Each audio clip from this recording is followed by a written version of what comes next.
زندگی کو بہتر بنا سکتے ہیں۔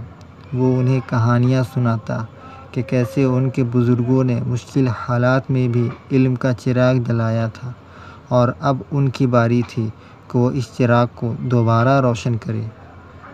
الوان نے اردو زبان میں سائنسی اور ادبی کتابیں لکھنے کا کام شروع کیا، اور ساتھ ہی ساتھ جدید ٹیکنالوجی کو استعمال کر کے اردو کے لیے نئے سافٹ ویئر اور فونٹ تیار کیے تاکہ لوگ اردو میں آسانی سے پڑھ سکیں اور لکھ سکیں۔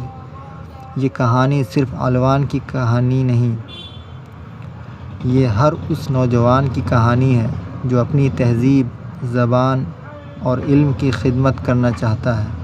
الوان ریسرچ اسٹوڈیو ایک ایسا پلیٹ فارم ہے جہاں لوگ نہ صرف اپنی زبان کی حفاظت کر سکتے ہیں بلکہ جدید دنیا میں ترقی کرنے کے لیے نئے سائنسی طریقے سیکھ سکتے ہیں۔